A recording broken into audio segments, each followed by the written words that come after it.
જવાબ આપવો પડે કે ના આપવો પડે? મારી બહેનો જરા બધા હાથ ઊંચા કરીને બહેનો જ કે ખાલી આ ઘરે ઘરે ગામની અંદર ગરીબ પરિવારને પૂછો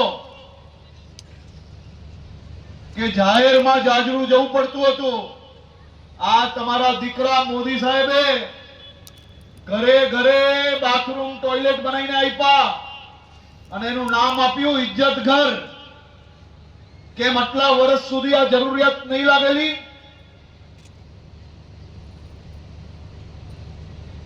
આજે કયા મોડે મત માંગવા આવે છે? અહીંયા બેઠેલા લોકોમાંથી કેટલા લોકો એવા છે જે ખેડૂત છે? એ જરા હાથ ઊંચો કરે. હાય હાય હાય હાય હાય, વટ કાઢી દીધો. આ દર વર્ષે મોદી સાહેબ તમને શું મોકલે છે? જે લેતા હોય એ જ બોલજો, ના લેતા હોય એ બોલવાની જરૂર નથી. કિસાન સન્માન નિધિ 6000 રૂપિયા મળે છે કે નહીં? જેને મળતા હોય હાથ ઊંચો કરે. વાહ ભાઈ વાહ. 1 રૂપિયો બી કોઈને કટકી આપવી પડે છે? સીધે સીધા તમારા બેંકના એકાઉન્ટમાં આવે છે? અને આ ક્યારથી ચાલુ થયા 6000 રૂપિયા આવવાના? ક્યારથી ચાલુ થયા? મોદી સાહેબ પ્રધાનમંત્રી બન્યા પછી ને? તો એની પહેલા 70 વર્ષ સુધી જે પાર્ટીના પ્રધાનમંત્રી રહી ચૂક્યા છે એ પાર્ટી તમારી વચ્ચે આવીને ખેડૂતોની વાત કરે એમના મોઢે શોભે ખરી? આ 6000 રૂપિયા કાકા મને કહો, એ બા મને તમે એમ કહો કે 6000 રૂપિયા જો મોદી સાહેબ તમારા બેંકના ખાતામાં મોકલી શકે તો આ 70 વર્ષ સુધી આ કોંગ્રેસિયાઓએ આપણા ખેડૂતોના દર વર્ષના 6000 રૂપિયા ખાધા અને એ કરોડો, હજારો, લાખો કરોડો રૂપિયા ખાઈને તમારા હક પર એમને ક્યાંક ને ક્યાંક ઠકોર મારી કે નથી મારી? એમ કહો મને. આ 70 વર્ષ સુધી કેમ ના આપ્યા તમને 6000 રૂપિયા? આ મોદી સાહેબે કેમ ચાલુ કર્યા 6000 રૂપિયા? એના પહેલા કોઈ ફૂટી કોડી બી મોકલી છે આપણા બેંકના ખાતામાં? અને આ લોકો ખેડૂતોની વાત સમજાવવા આવશે આપણને?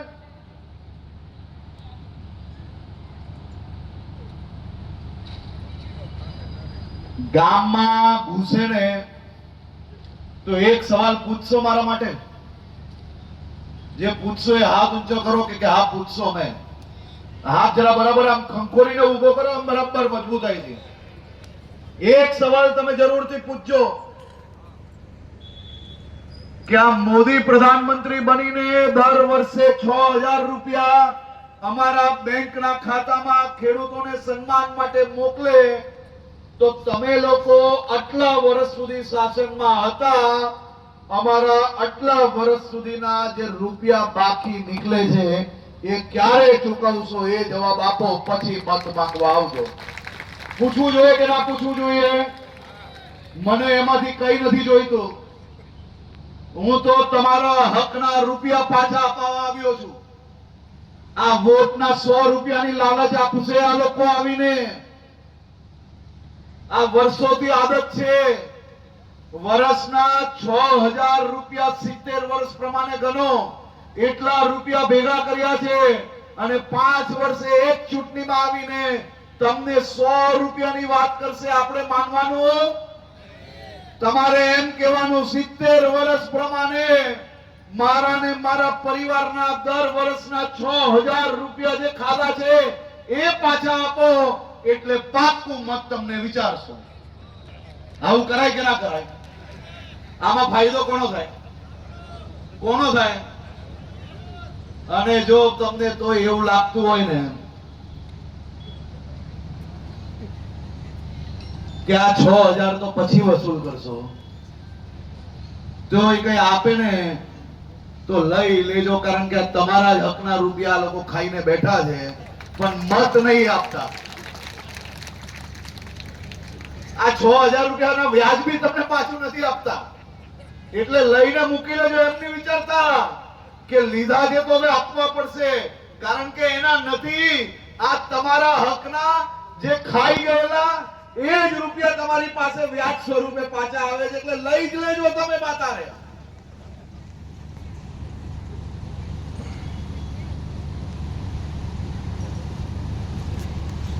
કોંગ્રેસના શાસનમાં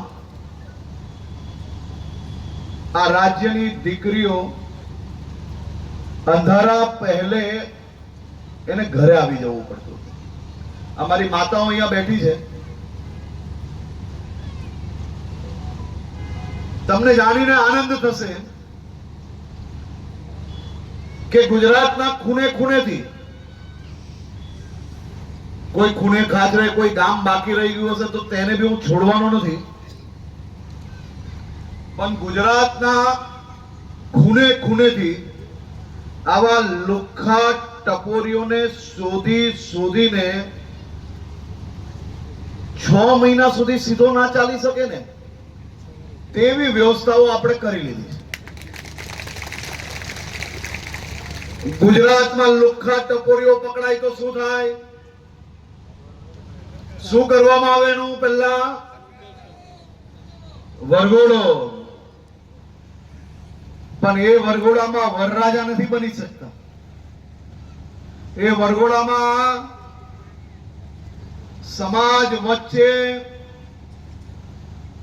જે દાદાગીરી, લુખ્ખાગીરી, ટપોરીગીરી કરીને જે રોફ જમાવવાનો પ્રયત્ન કરતા હોય ને એને એ જ વિસ્તારમાં લઈ જઈને એવી પરિસ્થિતિ ઊભી કરવામાં આવે કે મારો બેટો 1-2 વર્ષ સુધી એ રસ્તે ચડવાનું મન ના કરે ને એવી હાલત કરવાનો આપણે ચાલુ કર્યું છે. બા કરવા જેવું કે નથી કરવા જેવું મને કહો. જેને ના લાગતું હોય, જેને લાગતું હોય કે ટપોરીઓ ચાલવા લેવા જેવા એ હા ના પાડે, અને જેને એવું લાગતું હોય કે મારા ગામ, મારો શહેર, મારા વિસ્તારની અંદર મારે એક બી ટપોરી, લુખ્ખાઓ કે આવા વિલનો નથી જોઈતા, એ જ મારી વાત જોડે સંમત થાય. આ બધાની જોડે મજબૂતાઈથી કામ કરવું જોઈએ કે ના કરવું જોઈએ મને કહો. અને જો આ જ મજબૂતાઈથી તમારા વિકાસના કામોને આગળ વધારવા હોય તો ચોટીલામાં આપણા પ્રમુખ શ્રી હાર્દિકભાઈ અને ધારાસભ્ય શ્રી શ્યામજીભાઈ અને આખી ભારતીય જનતા પાર્ટીની ટીમ જે કામ કરી રહી છે ને એ અદ્ભુત કામ કરી રહી છે. આજે જ શાયલામાં હમણાં અમારી વાત થઈ, આવતાની સાથે અમારા કિરીટસિંહજી, હાર્દિકભાઈ, શ્યામજીભાઈ, મહામંત્રી શ્રી ને બધા ભેગા થઈને એક જ વાત પકડી લીધી. હજી તો મેં કીધું આવ્યો છું ભાઈ, જિલ્લાને નવી 50 બસો મેં કીધું આપી, જિલ્લાને નવા કનેક્શનો આપ્યા, ને આવનારા 1 મહિનાની અંદર આ જેટલા નવા બસના કનેક્શન આ લોકોએ કયા છે એ કરી આપવા જ પડે ચાલુ. કારણ કે આ તમારી ટીમ એવી છે કે ગાંધીનગર આવે તો એમ કે આયા હું તો કુછ લેકે જાઉંગા, અને લઈને શું જાય? અહીં બેઠેલા સૌ નાગરિકો માટે વિવિધ વિકાસ લક્ષી કામો અને પ્રોજેક્ટો એ તમારા સૌ માટે લઈને જતા હોય છે. અને અમારે કિરીટસિંહજી, શ્યામજીભાઈ અને હાર્દિકભાઈ ને બધા આવે એટલે પલોઠી માર લે, બેસી જ જાય.